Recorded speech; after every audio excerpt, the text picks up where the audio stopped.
Bem, eu queria inicialmente agradecer o convite da ABRADET para vir a este prestigiado evento, e o faço na pessoa da doutora Luciana, que está aqui presente, e aqui saúdo também os meus colegas de painel. Mas presto uma homenagem, essencialmente, a essa... Eu estive aqui no primeiro evento da ABRADET, né, como estudante, sentado aqui, e lembro-me que o que me chamou a atenção à época era a discussão relacionada ao convênio 66/88, né?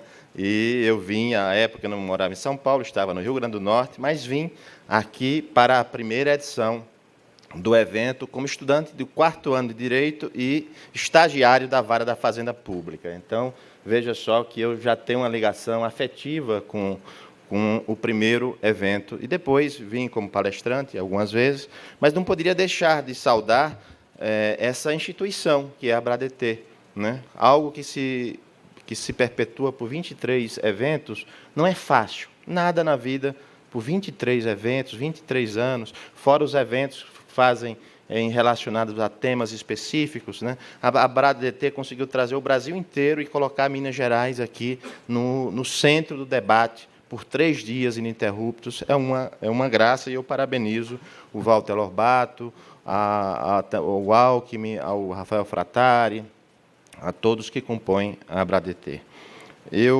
Meu tema foi o artigo 166 do Código Tributário Nacional, mas esse tema é um tema de 1966, esse anteprojeto.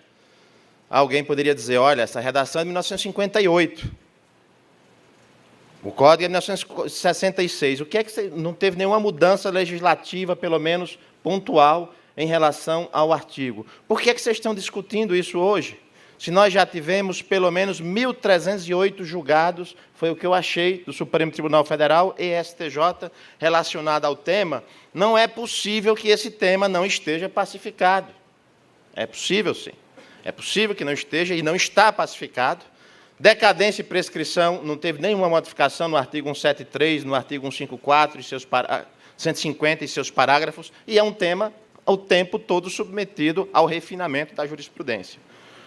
O problema é que a jurisprudência, e olhe que o evento é 30 anos de Superior Tribunal de Justiça, é evidentemente que o tema remonta um pouquinho antes ao Superior Tribunal de Justiça, né? Eu passo direto à redação do artigo, que é de 1966. Né? A restituição de tributos que comportem, por sua natureza, transferência do respectivo encargo financeiro, isso é de 1966. Para por aí a redação e vamos à interpretação que tinha antes desse dispositivo. Vamos tentar contextualizar a primeira decisão do Supremo Tribunal Federal, que é de 1938, sobre o assunto, em que o Supremo Tribunal Federal, embora tenha, de certa forma, chancelado este entendimento que está no artigo 166, né, não existia a STJ de 88, né, editou no recurso extraordinário 3.051, da relatoria do ministro Laudo Camargo, uma ressalva, dizendo, olha, tenham cuidado com a interpretação do 166, porque ela pode estar inviabilizando, isso é 1938, está inviabilizando o direito constitucional de repetição ao indébito tributário. Quem está aqui é Hugo de Brito Machado II, escreveu uma belíssima monografia sobre o assunto, acho que é o trabalho mais profundo sobre o assunto, né, que nós temos hoje. E esse julgado ficou. Começam os trabalhos do anteprojeto do Código Tributário e também do Código de Processo Tributário. Vem, antes do Código Tributário, vem a súmula, o STF, com base em 4 julgados, súmula 7, aprovada na sessão, veja só, 13, súmula 71, melhor dizendo, 13 de 12 de 1963, veja, portanto, 3 anos antes do Código Tributário Nacional, e vem a súmula dizendo que, embora pago indevidamente, não cabe restituição do tributo indireto. Qual era o pano de fundo desta súmula? O pano de fundo aqui, evidentemente, era tratar o indébito tributário, com uma concepção um pouco civil, do direito civil. Tanto é que está invocado nos precedentes que embasam a súmula, né, eu tenho aqui, depois tem todos os precedentes aqui, várias referências ao artigo 946 do Código Civil de 1916. Tratava, portanto, aquele tributo pago indevidamente como um dano. E se esse dano supostamente tivesse sido ressarcido por um outro numa operação comercial, não fazia sentido você recompor novamente o dano. Veja só essa intrincada discussão entre direito civil e direito tributário, como ela tem provocado ruídos na separação entre um e outro, ou na comunhão entre um e outro. Mas na arrumação, ela tem provocado esse tipo de problema, né? Vem o STJ, o STF percebe que tinha entrado demais nos civilistas. E olha que a composição modifica um pouquinho em 3 anos, e entram alguns publicistas no Supremo Tribunal Federal e vem a correção. Correção não, porque não teve revogação dessa súmula 71, ela está aqui, ela está vigendo. Vem a súmula, e aqui são os precedentes, a justificativa que vai ficar aqui para a BRADET, não vou entrar em cada uma delas, mas vem a súmula 546. Cabe restituição do tributo pago indevidamente quando reconhecido por decisão que o contribuinte de júri, que é o único contribuinte, não recuperou do contribuinte de fato o quanto respectivo. Portanto, reafirma um pouquinho a questão do dano, mas autoriza, né, aprovado em sessão de 3 de 12 de 69. Mas foi a aprovação. Os precedentes dessa súmula, eles são, acho que de 7, 8 meses após os precedentes da súmula 71. Tem 6 anos de diferença, mas tem 3 anos da publicação das súmulas. Este era o cenário em que estava envolto esta discussão. Então, cabe restituição do tributo pago indevidamente, veja que é muito parecida com a cópia do artigo 166. Quando reconhecido por decisão que o contribuinte de júri não recuperou do contribuinte de facto o quanto respectivo. Quer dizer, o Supremo adotou de vez a diferença entre contribuinte de direito e contribuinte de fato. Trouxe, sem os exames mais acurados da doutrina do direito econômico, do direito financeiro, da economia, e adotou de vez, considerando aquele sistema tributário que nós tínhamos à época. Não existia a substituição tributária como ela tem hoje. Não existiam as formas progressivas que nós temos hoje. O artigo 121 do CTN, que seria de 2 anos depois, aliás, o 128, melhor dizendo, que diz que a lei pode atribuir a responsabilidade tributária a outro, viria logo em seguida. Mas não existia essa parafernália de sujeições passivas que nós temos hoje. A pizza era menor. A gente teve que ir esgarçando esse artigo 166, puxando para ele tentar dar cobertura a uma situação decidida anteriormente pelo STF, mas que a complexidade tributária criada pela lei não mais teria como esticar, tanto é que esgarçou o tecido do 166. Esgarçou. E aqui entra uma ponderação que me parece razoável.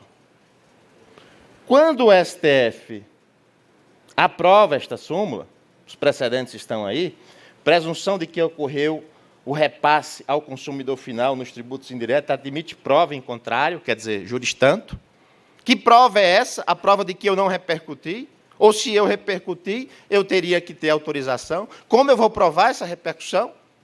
Eu teria que entrar nos documentos fiscais da época, que nada tem que ver com os documentos fiscais de 5 anos depois da reforma tributária que aconteceu em 65, que só foi implementada nos anos 70. Toda a documentação modifica o tempo todo.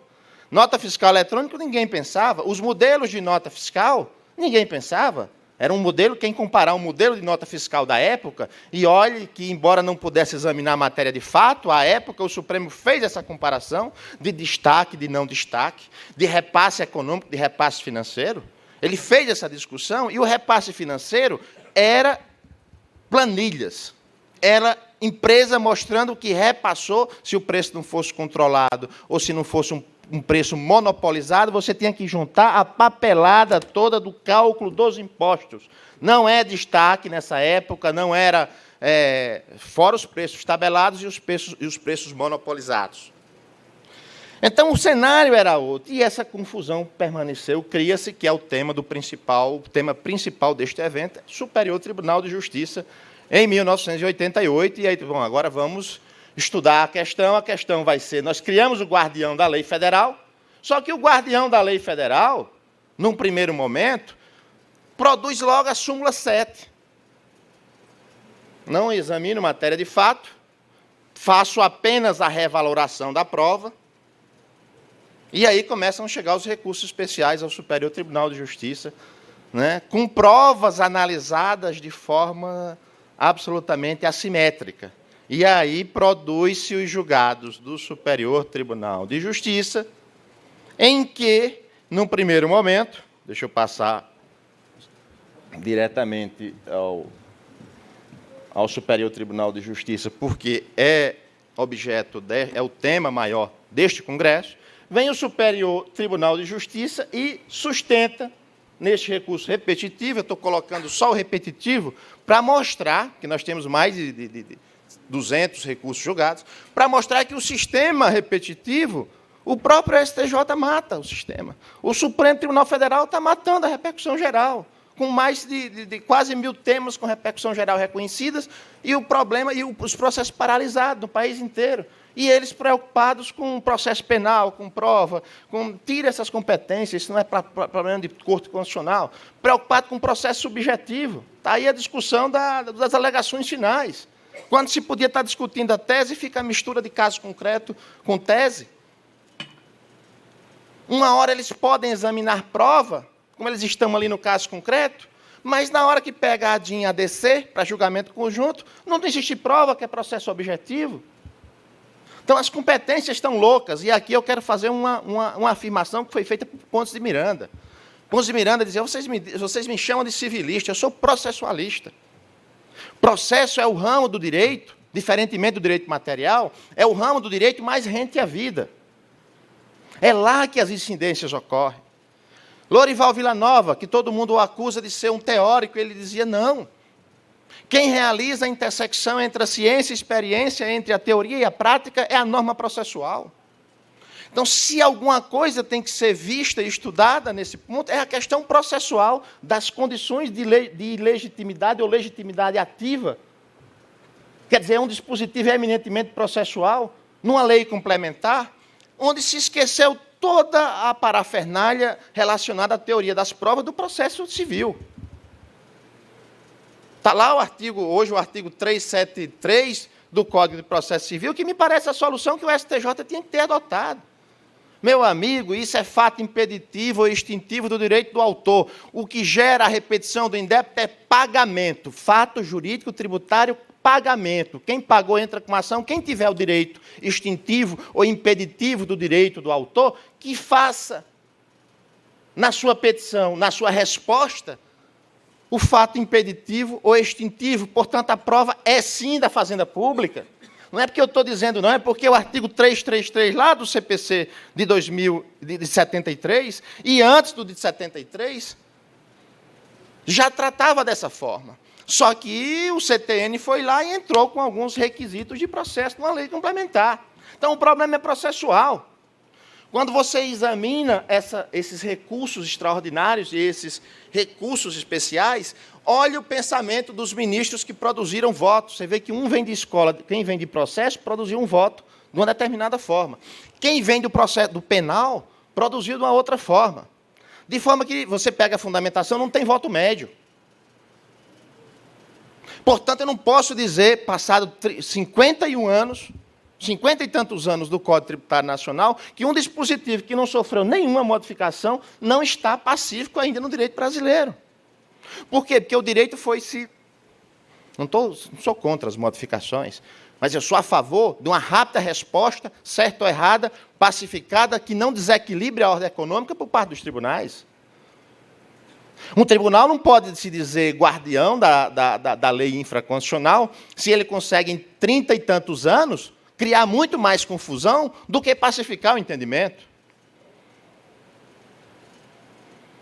Então, aqui vai uma crítica direta, sim, ao Superior Tribunal de Justiça, vai uma crítica direta, incisiva, ao Supremo Tribunal Federal, que tem negado insistentemente tem violado insistentemente o artigo 5º, inciso 35 da Constituição. A lei não excluirá, e aqui é uma lei complementar, qualquer lesão ou ameaça a direito. Vamos sair da lesão, Marcos Catão, vamos para a ameaça, vamos para a preventividade no direito. Como é que eu preventivamente, porque eu não quero pagar, eu não quero para depois ter que me submeter ao precatório, eu quero preventivamente questionar, em ingresso com a ação, pedido para declarar, afastar a constitucionalidade, e depois, se tiver que pagar e não tiver liminar, eu vou pagar e peço a restituição. O juiz, quando julgar, 2, 3, 5 anos depois, vai dizer, você tem razão.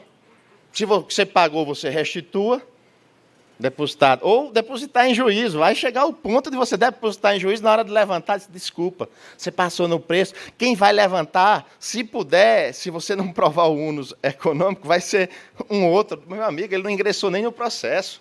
Você nem denunciou a lide. Você não tem nem como fazer isso, denunciar todos os clientes a lide. Então, processualmente, criou-se um monstrengo aqui, no 166, que não foi pensado, foi simplesmente pensado para não ter enriquecimento sem causa. Ponto, foi isso. Só que eles criaram um dispositivo processual, o Supremo leniente e tal, em nenhum momento olhou que o artigo 5º, inciso 35, estava sendo violado, frontalmente violado. Qual é a jurisprudência atual do STJ? Contribuinte de direito, que é o único contribuinte. Desculpa, você só tem direito se você realmente provar o ônus da repercussão, que não teve repercussão, e não venha me dizer que é repercussão jurídica, que é destaque, como eles fizeram na energia elétrica, é uma relação jurídica própria, a nota fiscal é diferente, existem vários dispositivos da Agência Nacional de Energia Elétrica, que disciplinou de uma forma diferente a relação jurídica na energia elétrica. Vai acontecer com os serviços, Hugo de Brito, segundo, vai acontecer com os serviços de internet, com e-commerce. Essa mesma jurisprudência vai contaminar ou vai gerar insegurança nas operações internacionais de compra e venda de serviço ou mercadoria, ou mesmo de bens e serviços, no caso de ser aprovado no IBS, porque o problema processual permanece. Resultado. Então, STJ hoje, contribuinte de direito, desculpa, ou você me prova a repercussão, ou você me prova que não repercutiu, ou você está autorizado. Fora disso, você não tem legitimidade. Contribuinte de fato, e aí eu já me encaminho para separar. Contribuinte de fato, punha aspa, porque existem 2 níveis de contribuinte de fato. Existe o contribuinte de fato, que está na relação jurídica, mas que ele não é consumidor, ele está na cadeia ainda, ele não consome a mercadoria, ele é um elo da cadeia, e existe contribuinte de fato, outra linha, que é o consumidor, aquele destinatário da mercadoria. Eles misturam esses dois, quem consome, e isso também leva a uma classificação equivocada do que se chama tributo indireto, porque esse indireto e esse contribuinte de fato têm 2 acepções dentro de uma cadeia simples. Se a cadeia é mais longa, se é consumidor final, ou se é um intermediário que está aqui no meio da cadeia. Tem 2 acepções mínimas econômicas. Não estou comparando com as acepções jurídicas, não. Se eu misturar, dá 8 com as acepções jurídicas. Contribuinte de fato.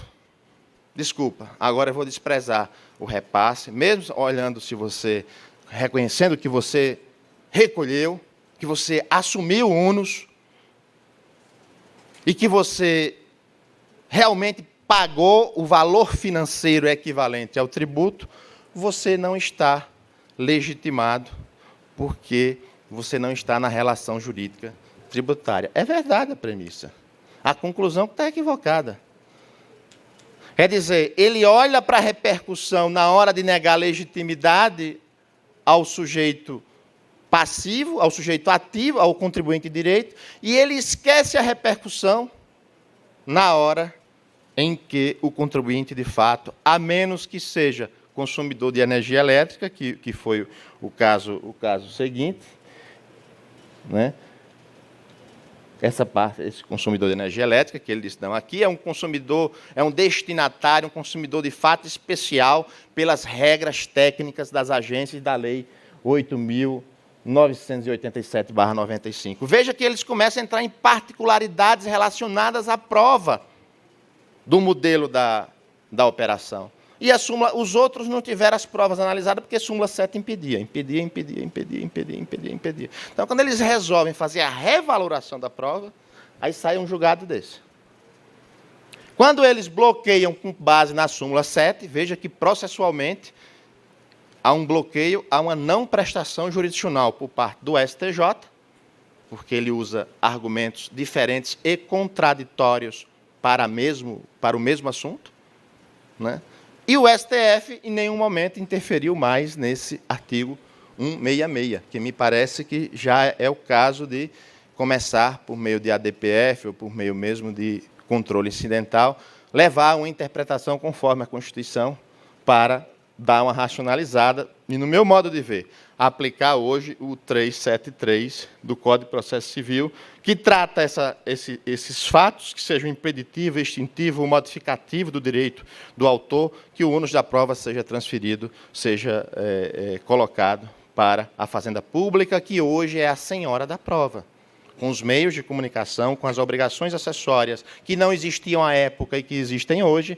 Quem é a senhora da prova chama-se Fazenda Pública, com todo o direito, e isso tornou levou a um nível de eficiência que nós temos que bater palmas para ela. Mas tem a parte de responsabilidade.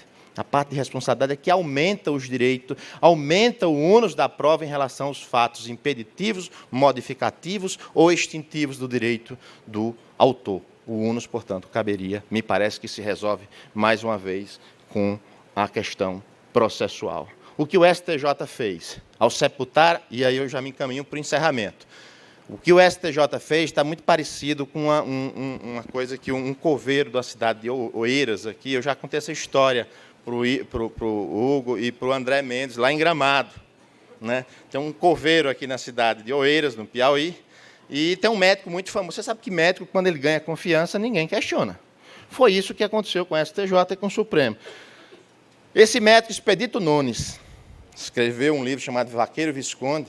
Ele era um carnaval em Oeiras, ele é chamado de urgência para atestar o óbito de 3 féretros que estavam nas pedras lá do microtério. Ele vai lá, olha, vira, tira, não deu um sinal, grampeia, põe o nome, certifica e despacha para que vá para o sepultamento e entregue às famílias. Um deles, na hora do sepultamento, né, veja só o respeito que tinha o médico e o respeito que, às vezes, a gente trata o judiciário e esquece de cutucá-lo em coisas que deveríamos cutucar. A culpa é nossa também. E na hora de sepultar um, sepulta 2, no terceiro ele levantou e disse, estou vivo, estou vivo, estou vivo. O coveiro não escutou, pegou a pá, meteu na cabeça e disse, o senhor quer saber mais do que o doutor Expedito Nunes? E aí sepultou o sujeito. Foi isso que o STJ fez em relação ao artigo 5º, inciso 35, em relação ao 166 do Superior Tribunal de Justiça. Eu agradeço imensamente e dou meus parabéns à Abradet e a todos os seus membros. Muito obrigado.